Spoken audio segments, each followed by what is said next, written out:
तो आज हमारे पास जो सामग्री है वो कोई आम लेख या किताब नहीं है। हाँ। ये 21 नवंबर 2025 की तारीख वाले एक आध्यात्मिक प्रवचन के अंश हैं और इसका शीर्षक है बाप दादा मधुबन। हाँ। और ये सामग्री हमें एक बहुत ही गहरे सवाल के दिल में ले जाती है कि अगर आत्मा अमर है तो वो इस दुनिया के दुख और उलझन के चक्कर में फंसी क्यों है।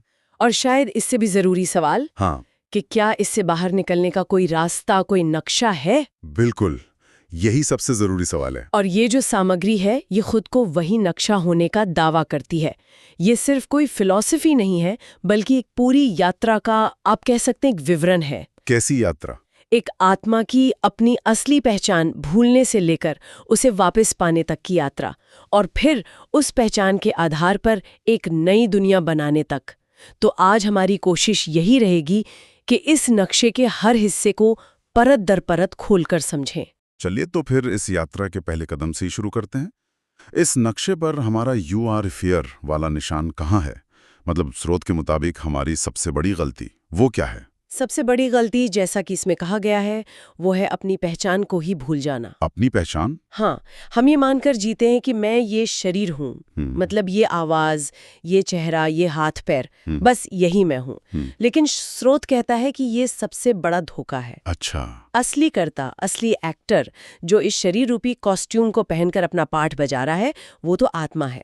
और इस एक एक बुनियादी गलती को ही सारी समस्याओं की जड़ बताया गया है। ठीक है, तो आत्मा ही असली करता है, ये विचार तो वैसे कई आध्यात्मिक परंपराओं में मिलता है। इस शॉट में ऐसा क्या अनोखा है जो इसे एक अलग दिशा देता है? अनोखी बात इसके विस्तार में है, इसकी डिटेल्स में। ये सिर्फ ये नहीं कहता कि आत्मा है, बल्कि ये उस आत्मा की पूरी यात्रा का एक सीमित खाका खींचता है। सीमित इसमें कहा गया है कि एक आत्मा इस दुनिया के नाटक में ज्यादा से ज्यादा 84 बार जन्म ले सकती है। 84 बार बस? हाँ, मैक्सिमम 84, और कम से कम 1 या 2 बार। ये एक बहुत बड़ा दावा है ना? हाँ, ये तो है। इसका मतलब है कि हमारी यात्रा अनंत नहीं है। बिल्कुल, बल्कि एक तयशुदा संख्या में जन्मों के भीतर पूरी होती है।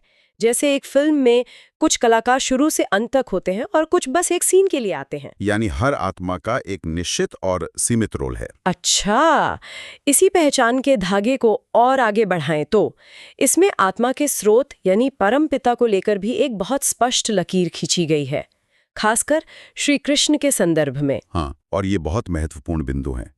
स्रोत साफ साफ कहता है कि श्री कृष्ण, जिनकी हम साकार रूप में पूजा करते हैं, वो आत्माओं के निराकार यानी बिना शरीर वाले पिता नहीं है। वो पिता नहीं है। नहीं, स्रोत के अनुसार श्री कृष्ण खुद एक आत्मा है जिन्होंने अपना 84 जन्मों का चक्र पूरा किया और पहले राजकुमार बने, जबकि सभी आत्माओं का जो स्रोत है, जो पिता है, वो हमेशा निराकार, अजन्मा और इस जन्म मरण के चक्र से परे है। अच्छा, तो ये साकार और निराकार का फर्क है? हाँ, और ये फर्क इस पूरी समझ का आधार है।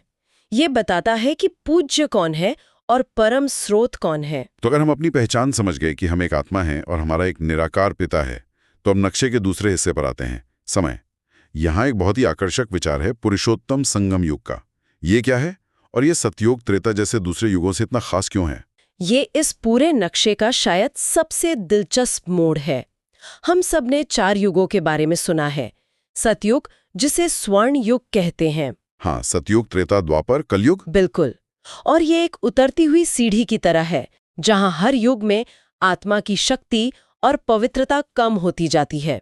सतयुग में 16 कला संपूर्ण थे, त्रेता में 14 रह गईं, और ऐसे ही नीचे आते गए। ठीक है। लेकिन स्रोत एक 5वें, एक छिपे हुए युग की बात करता है, पुरुषोत्तम संगम युग। 1 मिनट, 5वां युग? ये तो मैंने पहले कभी नहीं सुना।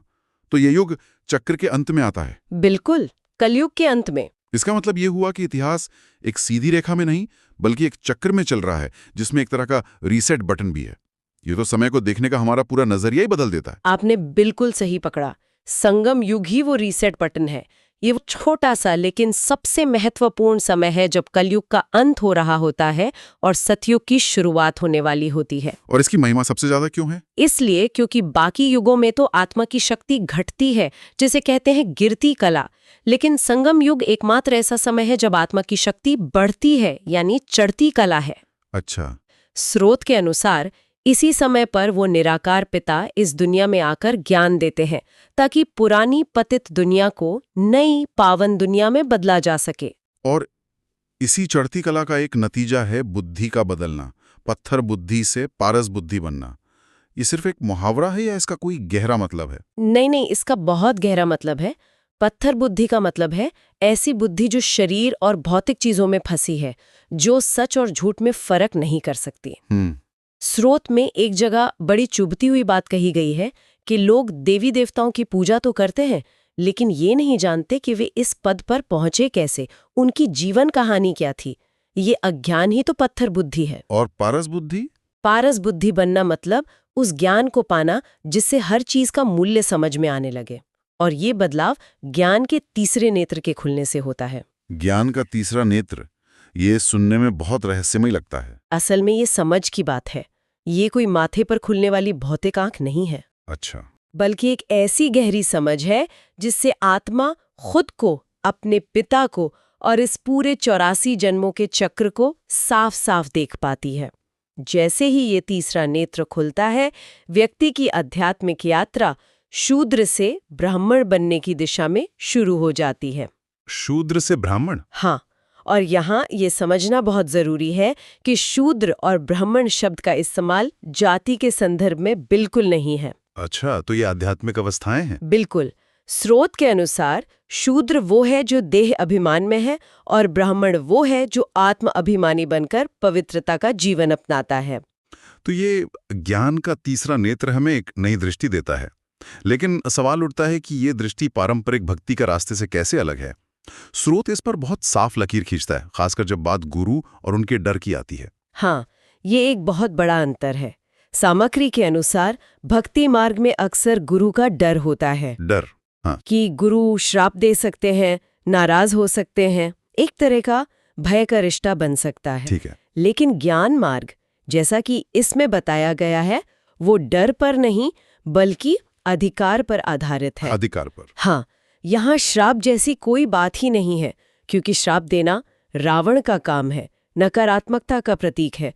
पिता तो सिर्फ वर्षा यानी विरासत देते हैं। ये डर और अधिकार का फर्क बहुत बहुत बुनियादी है। और गुरुओं को लेकर तो बहुत ही सीधी और शायद कुछ लोगों के लिए विवादास्पद सलाह भी दी गई है। बिल्कुल। कि किसी देहधारी गुरु की जरूरत नहीं है। बिल्कुल। स्रोत कहता है कि जब परमपिता, जो सभी गुरुओं के भी गुरु हैं, वो खुद ज्ञान दे रहे हैं, तो फिर किसी और देहदारी गुरु की आवश्यकता ही नहीं है। इसी संदर्भ में एक पुरानी कहावत का इस्तेमाल किया गया है, मांगने से मरना भला।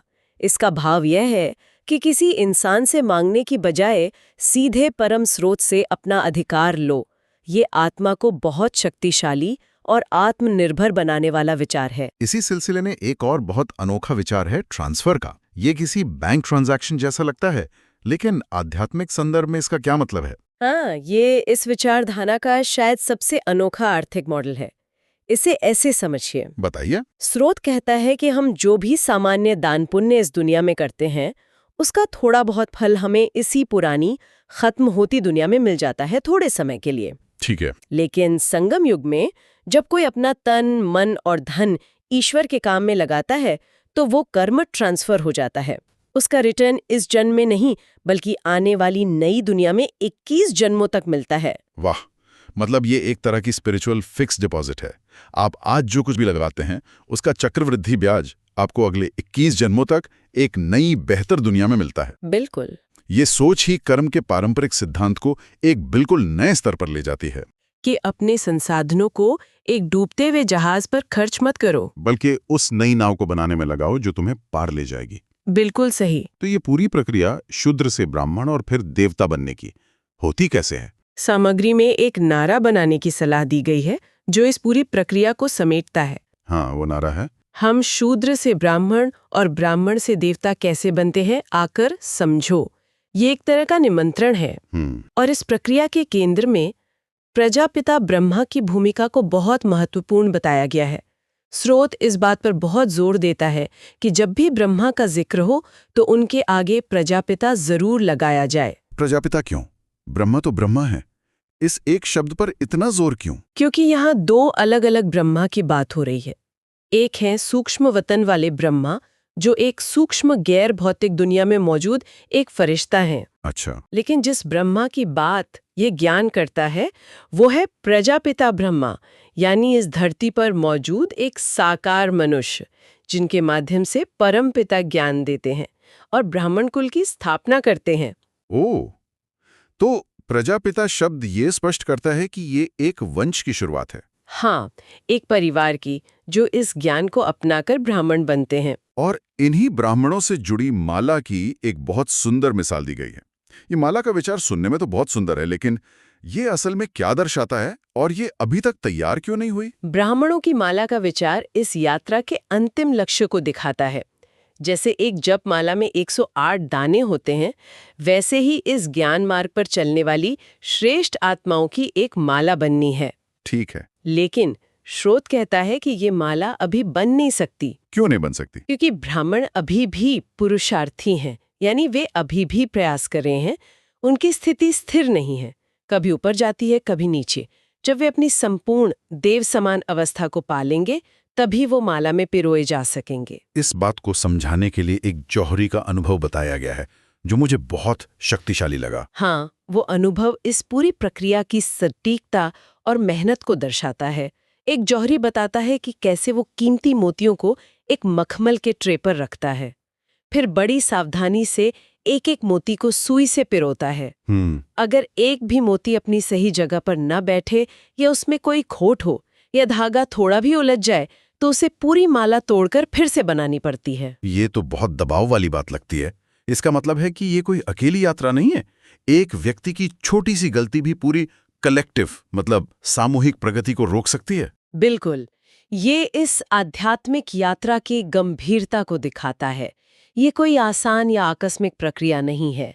इसके लिए जबरदस्त ध्यान, अनुशासन और निरंतर प्रयास की जरूरत है। हर मोती को परफेक्ट होना होगा, तभी माला पूरी होगी और विजय का उत्सव मनाया जा सकेगा। तो इन सब का क्या मतलब है? अगर हम इन सभी विचारों को एक साथ देखें, आत्मा की पहचान, समय का चक्र, ज्ञान का तीसरा नेत्र और ब्राह्मणों की माला, तो ये हमें कहाँ लेकर जाता है? ये हमें एक पूरी तस्वीर दिखाता है। ये एक यात्रा है, खुद को शरीर समझने के अज्ञान से निकलकर ज्ञान का तीसरा नेत्र पाकर समय के पूरे नाटक को समझने की। और ये कौड़ी जैसा जीवन जो देह अभिमान और विकारों से भरा है, उसे हीरे जैसा जीवन बनाने की एक, आप कह सकते हैं, एक प्रैक्टिकल विधि है। ये सिर्फ दर्शन नहीं है, ये एक ट्रांसफॉर्मेशन का मैनुअल है। और इस सामग्री का जो अंतिम संदेश है वो उसके वरदान वाले हिस्से में छिपा है। उसमें एक बहुत बड़ी जिम्मेदारी की बात की गई है। हाँ, उसमें कहा गया है कि दुनिया की आत्माएं अस्थायी साधनों, अधूरे ज्ञान और झूठे गुरुओं से थक चुकी हैं। वे निराश हैं। भटक रही हैं। हाँ, वे शांति की तलाश में भटक रही हैं। ऐसे में जिनके पास ये ज्ञान है, उनकी जिम्मेदारी है अमृत कलशधारी बनने की। अमृत कलशधारी यानी इस ज्ञान रूपी अमृत के कलश को भरकर उन प्यासी आत्माओं की प्यास बुझाने की, उन्हें सच्चे ज्ञान की एक बूंद भी तृप्त कर सकती है। ये ज्ञान को सिर्फ अपने तक रखने के लिए नहीं, बल्कि बांटने के लिए है। बिल्कुल। और अंत में एक अंतिम विचार, एक अभ्यास जो सुनने वालों को सोचने पर मजबूर कर सकता है।